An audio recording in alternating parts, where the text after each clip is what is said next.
In the know, nonstop Vikings talk. It's Purple Daily on Score North and ScoreNorth.com. Purple Daily, presented by Surly Brewing Company.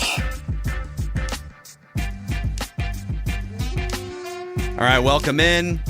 This is Daily Vikings Entertainment. Purple Daily. We just want the Vikings to win a Super Bowl before we die. 60-plus years. We even told that to Kevin O'Connell's face yesterday.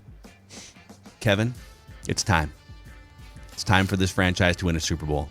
And it rests solely on your 37-year-old shoulders. Hey, kid, win a Super Bowl right now. What do you got to say about that? So, yeah, if you missed it yesterday, Kevin O'Connell, we thank him for taking some time out of his day here, ramping up to training camp to join the show. And the feedback that you guys, the audience, have provided on this episode from yesterday is incredible. It's the most listened to or watched episode of Purple Daily this summer so far, basically in the post-draft sort of malaise of the offseason. So just thank you for all the positive feedback that everyone's given us.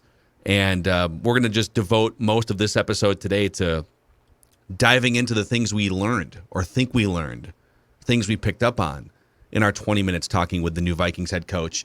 And all of it presented by our friends at Surly Brewing Company and TCL, one of the world's best-selling consumer electronics brands. They have a new lineup of award-winning TVs delivering the most entertainment with stunning resolution, all at an affordable cost. Enjoy more of the things you love with TCL and learn more at TCL.com. So let's go around the room here. We'll start with Judd and just discuss the things that we learned or picked up on in that conversation with Kevin O'Connell yesterday.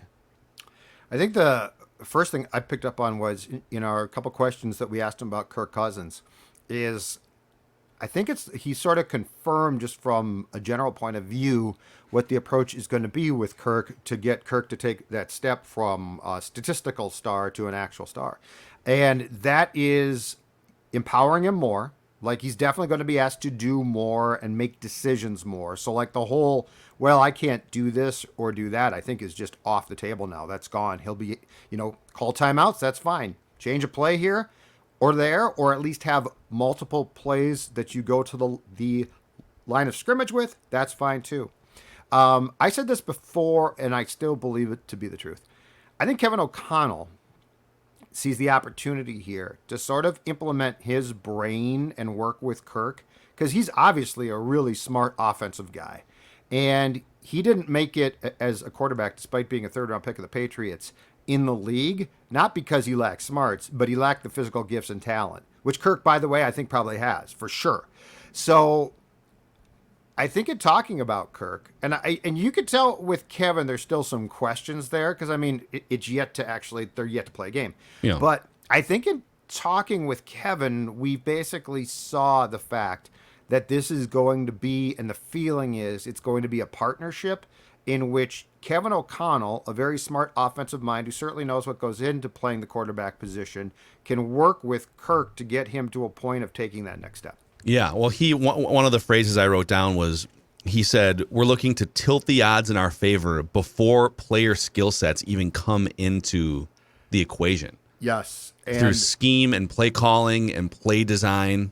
And that gets back to, I think the most important thing O'Connell has talked about since he got here, just from that standpoint, is the Cooper Kupp job.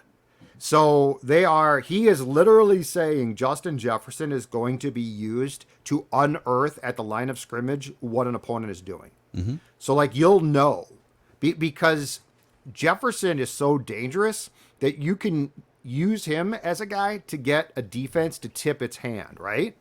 And so that's that whole thing of, we are going to give, and I think it's why Kirk is probably going to go to the line of scrimmage with a couple plays, because then Kirk, this is going to be on Kirk, not Kevin, then Kirk is going to have to basically see what they draw out and call the correct play. It's a really interesting thing, but it's so far beyond what the Vikings were doing last year when they would just sort of accept defeat of, well, Jefferson's gone now. No, Jefferson's going to be the piece that basically gives Kirk the answers to the test. Yeah, excuse me, I get emotional thinking about the Vikings' new offense. Makes me you should crack up a little bit. It felt oftentimes, not always, but it felt oftentimes like the Vikings were too reactionary on offense. It was okay, and there was games where Kirk Cousins would get up to a podium, or Clint Kubiak, midweek, or Zimmer, and you'd say, okay, why was Justin Jefferson only targeted 4 times or 6 times or any number less than 100 in a game? Yeah. And I think there was a Lions game in particular at one point in the last couple of years where we made fun of it the whole day on the next show. It's like, well, they were rolling 2 safeties over the top, and so they kind of took that away, is what Kirk Cousins was saying. It's like, wait a second. The Lions are the first team in NFL history to roll safety help over the top against an elite wide receiver, and I guess that's checkmate. I guess now I gotta throw to Tyler Conklin 6 times now, and it sounds to me like Kevin O'Connell doesn't accept that as an answer or a solution to what they're trying to do. I get the sense, and I think he even said the word dictate when he was talking about this yesterday, that we are going to dictate what happens ourselves. In fact, he wants to put together, he said, different looks and different plays and structures that we can run. Did he call it like ultra or something? Where the Vikings can run some of their favorite plays and sets, regardless of what the defensive look is. Because we dictate. We're going to put Justin Jefferson right here, and it doesn't matter what you're showing us. We have a way to get him the ball here. Right. Or there's 2 different things that Kirk has to make a decision on at the line of scrimmage. But I guess my grand point here is, instead of always reacting to, the defense is doing this, and so then it makes us have to go away from what we want to do. No, keep finding ways to jam the ball to Cooper Kupp, which is what the Rams did. Now, second half of the season, Justin Jefferson had a ton of targets. Obviously, he's put up historic numbers in the first 2 years of any wide receiver. So it's like they were doing something right. But there's more. Everyone can kind of sense there's more to be done there. They were not a top 10 overall offense. I love this because it gets down to the very simple thing. Jefferson was great. I mean, Cousins stats again. Oh, my goodness gracious, right? But you know what was flawed offensively beyond belief? The process. The process was very flawed. And what O'Connell is saying, and this is the difference between a defensive coach who tolerates offense and an offensive coach. What O'Connell is saying is, we want the answers to the damn test before the test starts. Yep. Another thing he talked about was creating a system and play calls that eliminate some of the decision-making at the line of scrimmage for Cousins. Not that you won't have to maybe pick between a couple plays, but that we kind of know going up to the line of scrimmage that this is who the ball is going to go to. And there's not a whole... Because what happens with Cousins, analytically, you can prove this, he is excellent first read as a quarterback. Like, protection's there, first read is there. If he has to start going down to like second, third progression, or pocket starts to get muddy, it's a problem for him. And the numbers would bear that out. And some of it's because he's not that mobile. Some of it's, when you get up the middle pressure, like the Vikings give up, it just makes it harder for any quarterback. But some of it's on him. He's a very rigid guy. He doesn't have a lot of like improvisational arm slots or the ability to sidestep in the way that maybe a Joe Burrow or even a ancient Tom Brady does. So you definitely want to try and create as many perfect, clean circumstances as possible. But one of my questions to him was, it's not realistic in a 3-hour football game to just have perfect conditions. And he said, yeah, that's absolutely true. So the things that we're trying to do are make it easier for him before the snap, so that you don't have to get into many situations where, oh my God, I'm like trying to go to my third read here, and it's like however they're going to do this, he's going to know before the ball is snapped more often what the right play is and who to throw it to. So we'll see. Pre-snap motion, my good man. Pre-snap, because pre-snap, you can learn a ton. That's what they're banking on, and it's what they used motion, but I don't think they used it to their advantage in 2021. So like it's going to be, and this is why we are going to find out now.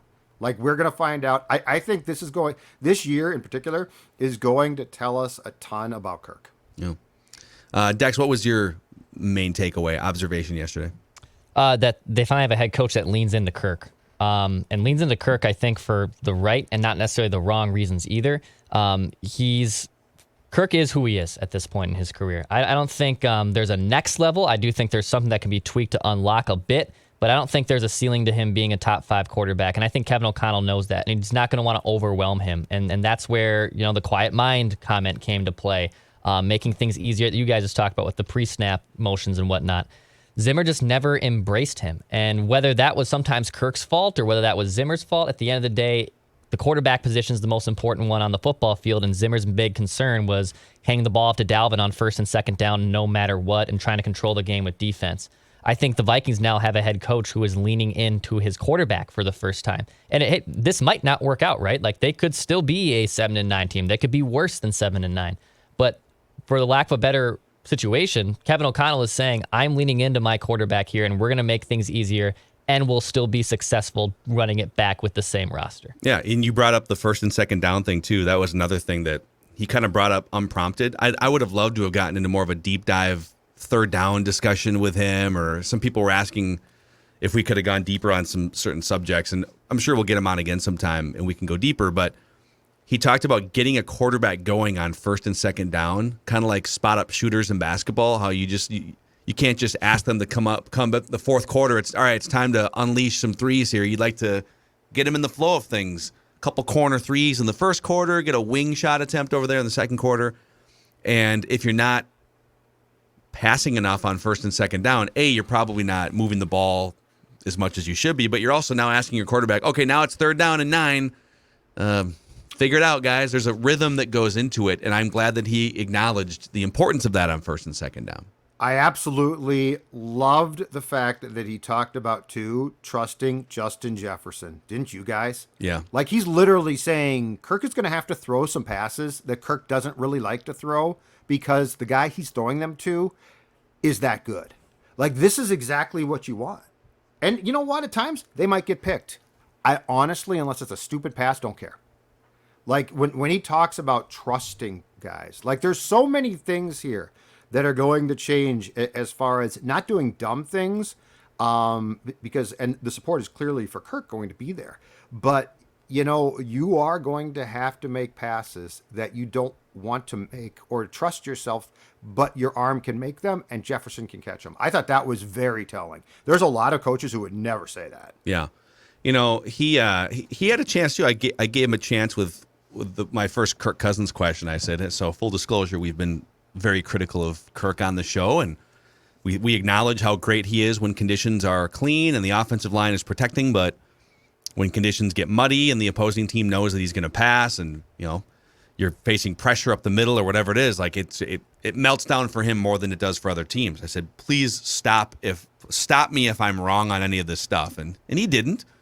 I think he didn't dive into the criticisms, but he did. I like that he took the ball and kind of went down here are the things that we think we can do to get him playing with a quiet mind, which he referred to a couple times throughout the discussion.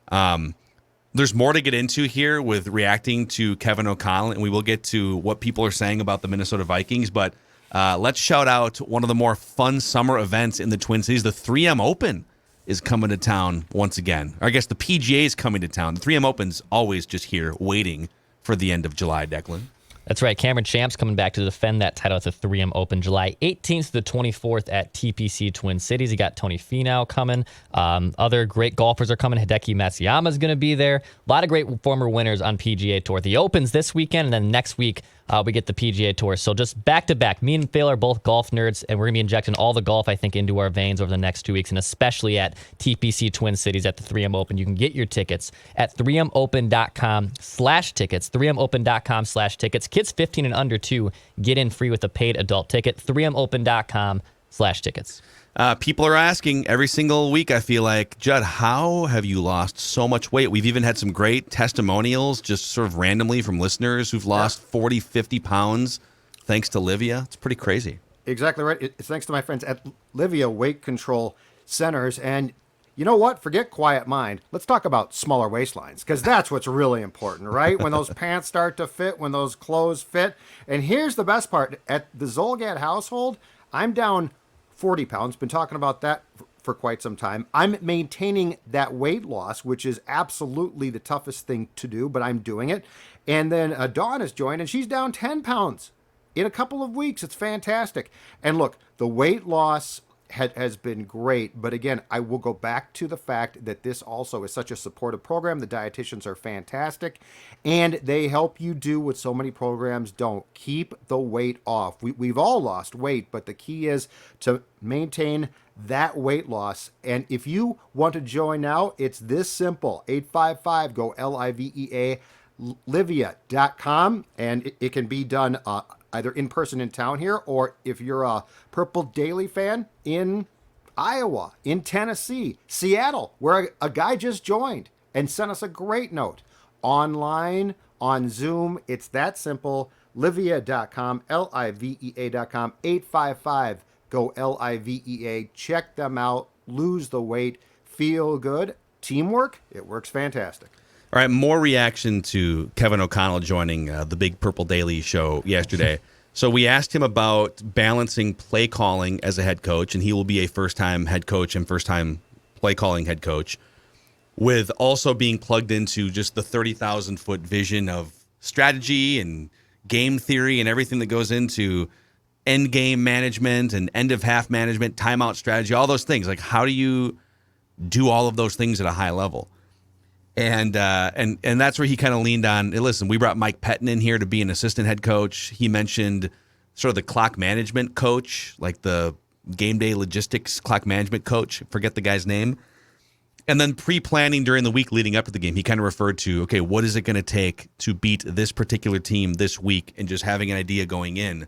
But I still say, like, I think this is the area where I have the most amount of questions. So you're going to be completely enveloped in play calling and what needs to happen from play to play with the play clock winding down on offense. Can you also be great at knowing when to call timeout? Knowing, okay, how do we massage this possession to make sure they don't have enough time over here, right? Like, that's a whole full-time job in itself, I feel like, that college and pro coaches don't do a good enough job at. Mike Zimmer was terrible at that stuff. And sometimes, like, it's really easy last year to look at the end of the first half and end of the second half meltdowns and say, the defense was terrible.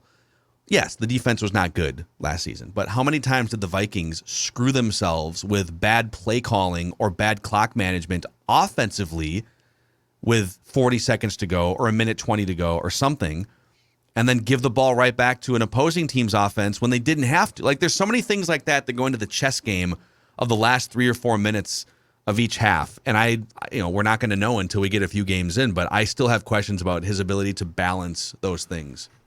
This is where I love the fact that I think he's going to be the first Vikings coach to have an actual clock guy by him or talking to him. Because, yeah, I mean, there are questions. And look, it's an art to call plays, too. Like, that's a lot. But I think that Mike's problem was, in his case, he called defensive plays, and then he would just, like, arbitrarily call timeouts, or he'd get mad because he saw a play on the big screen and throw his red flag. I think the most important thing here is going to be the presence of Pettin, and also a guy who clearly I think is probably going to say, call a timeout here or don't.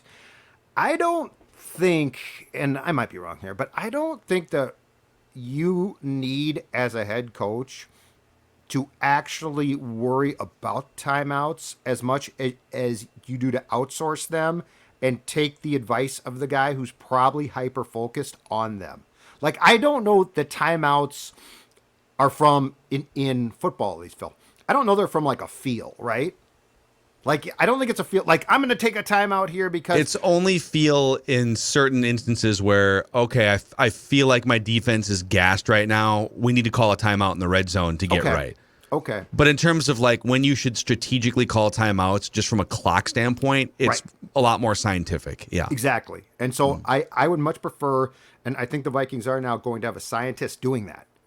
Like, that's what worries me is when it's like, I'm just going to call a timeout here because I think it's the right. But okay, they're valuable as hell. Yeah. Like, they're gold.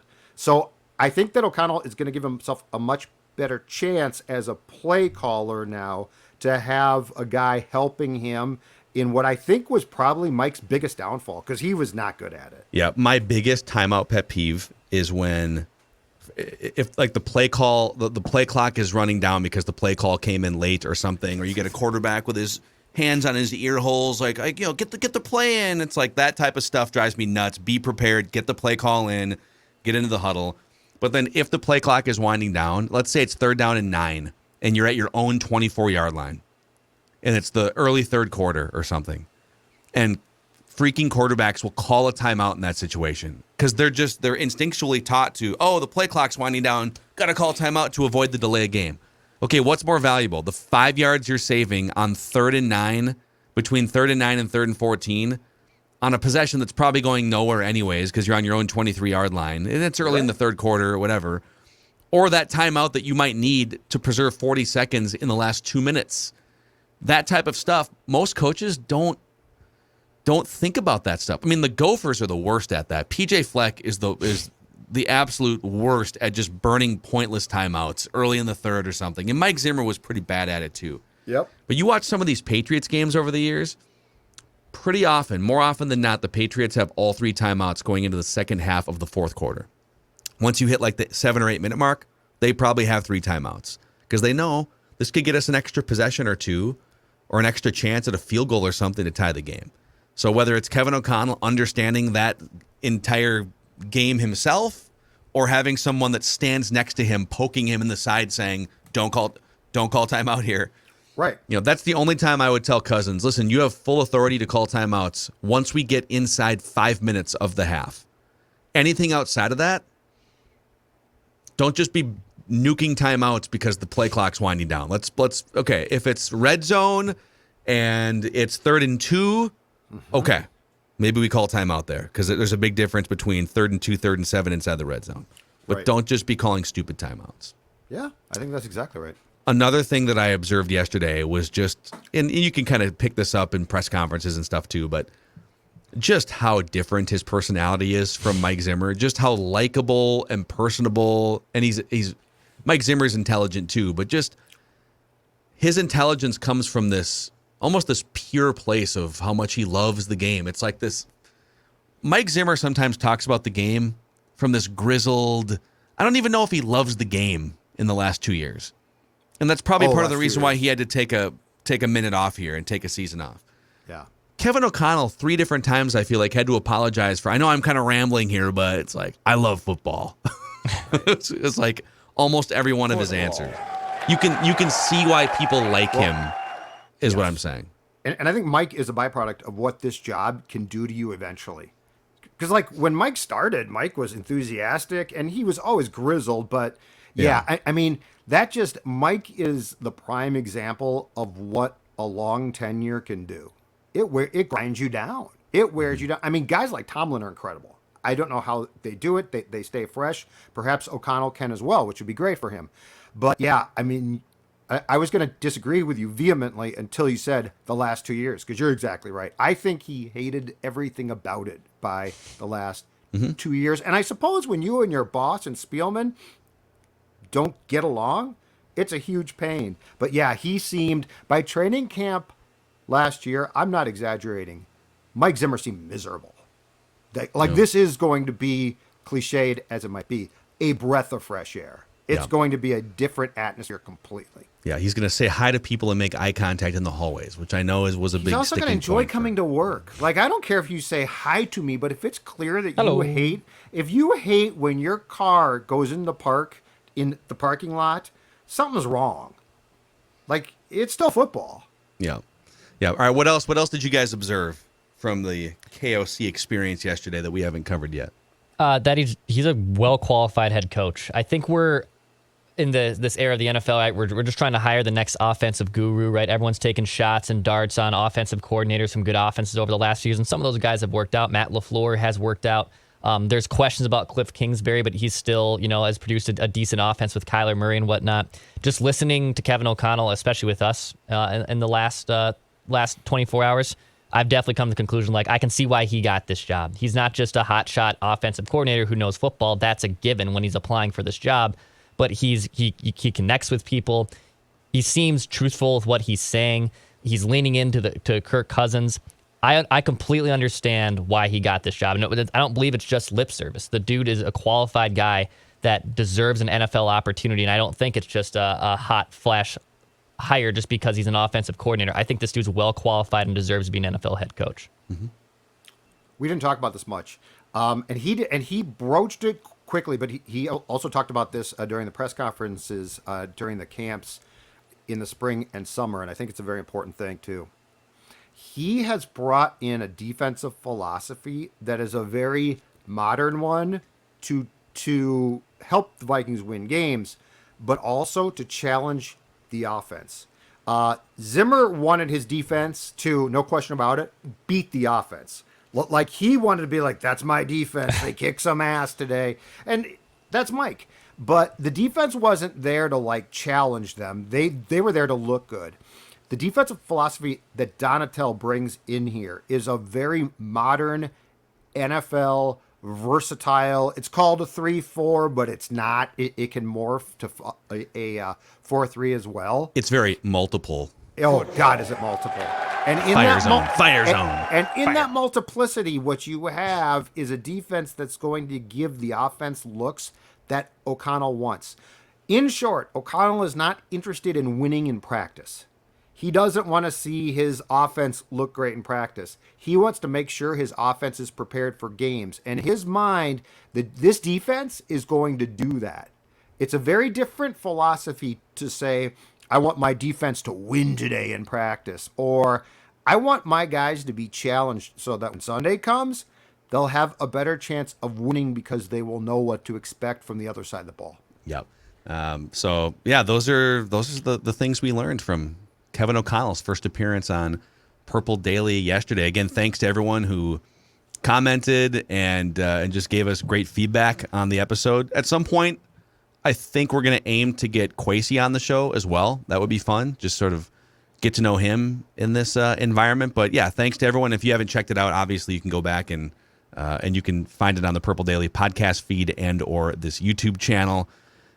I don't think the Vikings are going to have many performance issues offensively this year. But if you're a guy who has performance issues, maybe with ED, you don't have to be embarrassed.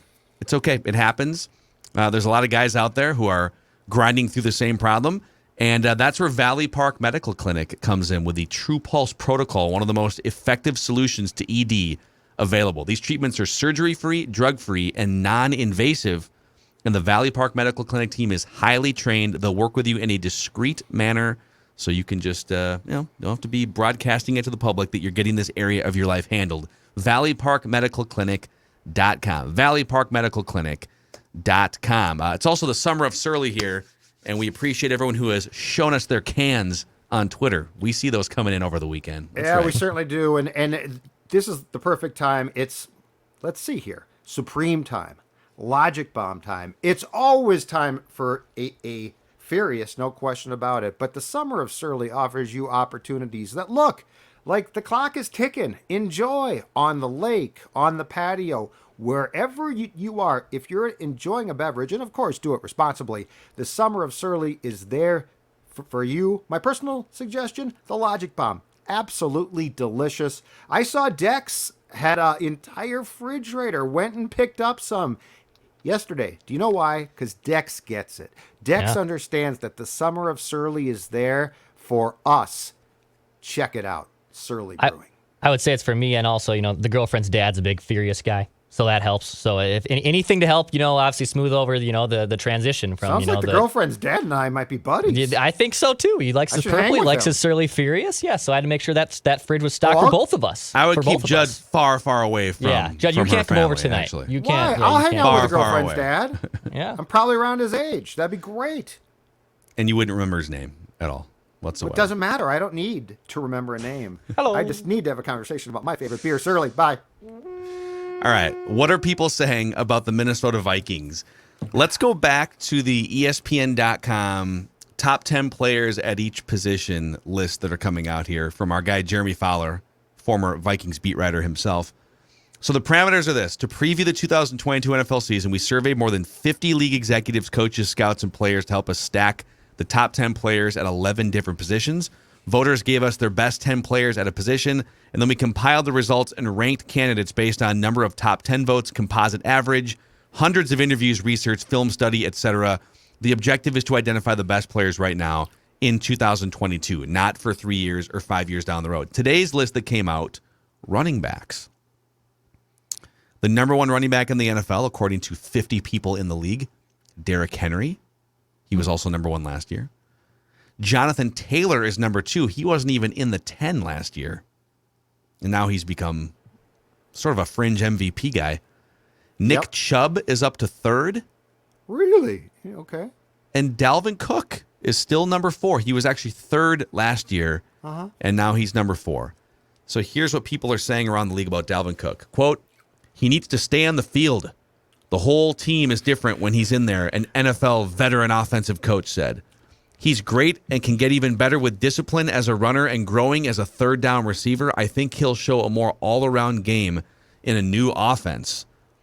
Another NFC front office member said, quote, I love Dalvin Cook. Give me Cook all day. That burst is impressive. Burst. That's true. Hell yeah. Flip those hips and get going. Yes, exactly. With those hips. He's just ahead of Alvin Kamara on this list. Joe Mixon is 6th. Christian McCaffrey has fallen all the way to 7th because he never plays. This position is so volatile. Yeah. Najee Harris, 8. Aaron Jones, 9. Javonte Williams is 10th, with honorable mentions Austin Eckler, Zeke Elliott, Saquon Barkley, and a few others receiving votes. So what do you make of the league, people inside the league thinking Dalvin, despite the injury, is still the 4th best running back in the NFL?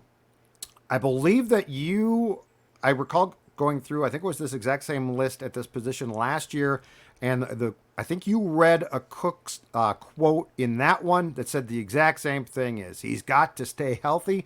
And I think my response was, yeah, that sounds great, but he never does.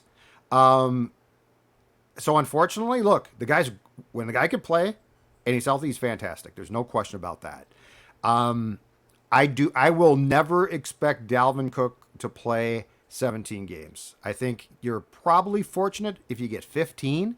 Like at this point in time, I don't know what has pushed you to say this is going to be the year as he ages that he's going to stay healthy. The one place where I'm curious, and I'm not even sure this is his fault. In fact, I don't think this is his fault, is the multitude of ways that he could probably be used now that he wasn't before.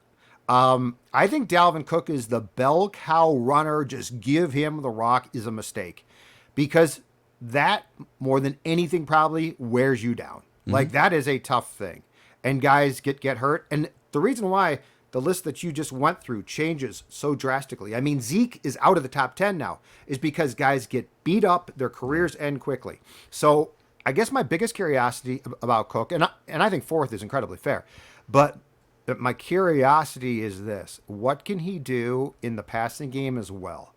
Because I think if you marry him as far as the running and passing game go, I think that there is a step there, and it's not like he didn't catch passes before, because he did. But I think that there is a level there that he has never been used in that I think could unlock another side of his game a bit to make him more effective. The only problem is I don't know if that's going to keep him on the field. Yeah, his biggest season as a pass catcher was 2019. He caught 53 passes for 519 yards, no touchdowns. It's pretty good. But so he kind of puts up similar pass game numbers as Adrian Peterson did. But when you watch him play, it's like, gosh, this guy feels like he could be unleashed in the passing game to some extent. Do I want him catching a bunch of passes over Justin Jefferson, Adam Thielen? Probably not. But should he be catching more than the 34 for 200 yards that he caught last year? Yeah, I think so. I also think, unless it's Irv Smith Jr., I also think I would prefer he catch passes than like C.J. Ham or than a tight end. Like, so if the Tyler Conklin of 2022 is going to catch a pass or Cook is, I'll take Cook. I think that Cook needs to come closer to pushing the statistics that in his prime Kamara did. Like, that's the type of guy, because I think he's got that. Peterson absolutely did not. But I think Cook has that ability to catch passes. And look, go back and watch. And I continue to say this, and Cook retweeted it. The catch against Pittsburgh was phenomenal. That catch he made over the middle against Pittsburgh is a big league catch. If you can make that catch, you should be put in a position to get more balls through the air. Alvin Kamara, who you referenced, and he's a little bit more diminutive. He's not the Dalvin Cook can hold his own, like, between the tackles and up the middle, I think, more than Alvin Kamara's never even run for 1,000 yards in a season. But in the passing game, his career is pretty insane. 81 catches, 81, 81, 83, and then last year he scaled back to 47 catches for 439 yards. But this dude was over 80 catches on a regular basis, over 700, 800 yards, and just more of an all-around lethal weapon. So, yeah, I don't know that they need to be throwing a bunch of dump-off passes and checkdowns, but if it's more just like how can you design some ways for him to get the ball out of the backfield, open space, without taking away from Justin Jefferson, without taking away from Adam Thielen, I'm here for it, for sure. I agree. Okay, other positions in the ESPN's top 10 here. Let's go to edge rusher here. This is very interesting. So a couple of years ago, you would have said, boy, Zadarius Smith and Danielle Hunter might even be both in the top 5 after like maybe 2019. So here are the top 10 edge rushers, and the category is defensive ends and outside linebackers who edge rush in 3-4 schemes. So that would include, what these guys are going to be in this Ed Donatel scheme. Number 1, TJ Watt. He moved up from 2nd last year. Number 2, Myles Garrett, who was number 1 the year before. So they just flip-flop spots. Nick Bosa, number 3, up from 8 last year. Yep. Joey Bosa, 4, down from 3 last year. Max Crosby, who kind of just came out of nowhere and became this ridiculous pass rusher. He was not ranked last year. He's only 24 years old. He's up to 5 on this list. Mm-hmm. Number 6, Von Miller, still rocking it at age 33. Chandler Jones, number 7 here. Okay, he was 5 last year. Brian Burns of the Panthers was unranked a year ago. Now he's up to 8th. Khalil Mack is 9th. And then Cam Jordan, who's 32 years old now, is 10th on this list. Honorable mentions, Trey Hendrickson, Chase Young, Shaq Barrett, Danielle Hunter, just ahead of DeMarcus Lawrence. All others receiving votes, Josh Allen of the Jaguars, Robert Quinn of the Bears, and Rashawn Gary of the Packers. Here's the write-up for Danielle Hunter as a top 10 pass rusher when healthy, but he's missed so many games the last 2 seasons. One AFC coach said, quote, a long arm power guy. Football. Greatest asset, speed and length. Those things will always cause problems. I don't think he should be what he is. He certainly proved me wrong over the years. And no mention of Zadarius Smith on here. Coming off a back. Mm-hmm. Yeah, you know what?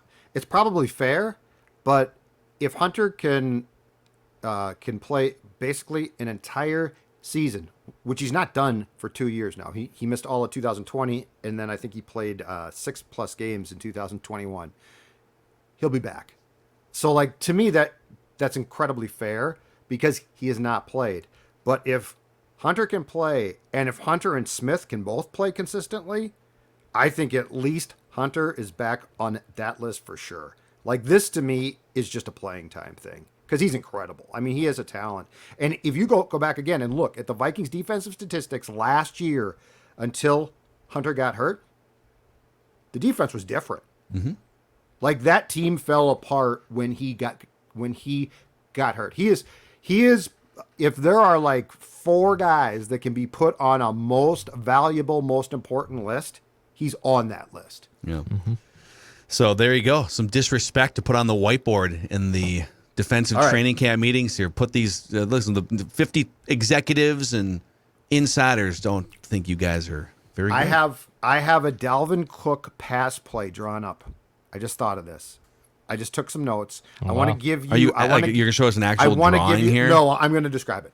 I want to give you though a way that he can be used and has been before, but more consistently now. Have you been playing Madden, or where are you getting these play call ideas from? Pay money to watch Judd. Judd's like, I've been playing Tecmo Super Bowl. Okay. We were talking about how you can maximize him because I don't think handing him the ball is maximizing him. At times, it's fine. Judd's like, okay, so you're going to hand it to Dalvin. He's going to take 2 steps forward and then pitch it back to Cousins, who's going to throw the ball down the field. Don't eliminate. It's called a those too. flea flicker. Don't eliminate a flea the flea flicker. Don't eliminate that. I would But call 5 flea flickers a game if I was an NFL play caller.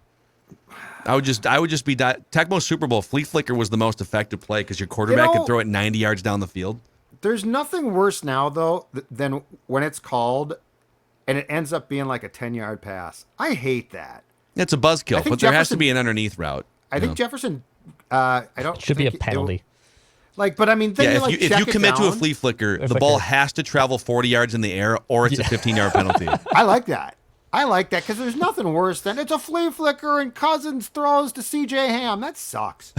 Okay, so here's the play, and here's an example, in my opinion, of how Dalvin Cook can be used. All right, Cook in the backfield, Thielen and Jefferson out there. A blitz is brought. All right, so Kirk is going to have pressure. Now, the ideal thing is a deep shot to JJ. But let's just say he's covered. It doesn't work. Kirk panics. Let's just say that read 1 is Jefferson. No go. Read 2 is Thielen. He is covered as well. And there's a blitz, so it's going to be quick. Dalvin out of the backfield. Chips. So he chips his guy because he can block too. All right? And then the supposed check down goes to Dalvin. But now with the blitz, the defenders are clearly all past him, right? This is where you can gain huge yards. And this is an example of how Cook can be, I think, far more consistently used. And the Vikings did this, but I never thought that they maximized this enough. And if I was an OC, I would call it pick your poison. Pick your poison here. Because if you want to get my quarterback, you're going to be punished somehow. So, you know what? Now, instead of handing the ball to Cook and he runs into the blitz, it's a run, that to me was the 2021 Vikings. I'm talking about open field and maximizing opportunity and for defenses to pick their poison, and Dalvin Cook would be part of the poison. Judd Baldinger right there. Dude, we need weekly Judd play breakdowns. We need drawings. We need everything. But That might be the next move. The chip, which I love the chip. The chip great. is an art. The chip is a bleeping art. It really is. You get that chip, now you're open, and now Kirk. Because my biggest problem with Kirk's checkdowns often were who they went to. Well, I think sometimes Kirk. This is something I think, and this isn't all on Kirk because I think some of this is more of like a coaching thing too. You need to go into the season and then go into the games, asking for every single opponent. How are we going to still get the ball to Justin Jefferson, Adam Thielen, Dalvin Cook as often as possible? Like, we went through the math at one point in the offseason that the Rams got the ball to their 3 best weapons, wide receivers, like 70% of whatever it was, some absurd percentage of the time. And the Vikings were like 20% fewer because they were devoting so many passes to backup caliber tight ends or Alex Madison, a backup running back over here. And even if it's 2 or 3 extra passes per game that you take away from backup caliber players or tight ends and give them over to Cooper Kupp, Justin Jefferson types, can make a huge difference. It might be the difference between 3 points or 6 points or 7 points. So how do you go into these games in this season, getting the ball as often as possible to Thielen, Jefferson, and Dalvin Cook? And I think Kevin O'Connell thinks along those lines. Because opposing team, but they're taking away Jefferson. Well, then shove Jefferson right back down their throats because they don't get to do that. So there it is. That's the first of Judd's weekly, maybe daily play breakdowns here on Purple Daily. I think we need some drawings in the notebook. Guy out. That one was presented by our friends at Dennis Kirk, by the way. Dennis Kirk has been helping riders for a long time with over 160,000 parts and accessories in stock. If you ride Harleys, Indians, and maybe you're Ragnar and you're just on a Harley riding around out there with your horns blowing in the wind, Dennis Kirk will offer you same-day shipping on orders placed before 8 p.m. and free shipping on orders over $89. Ride more, wait less at DennisKirk.com. All right, that's a wrap on Purple Daily, Daily Vikings Entertainment. Write that down, predictions, and an accountability session on tomorrow's show.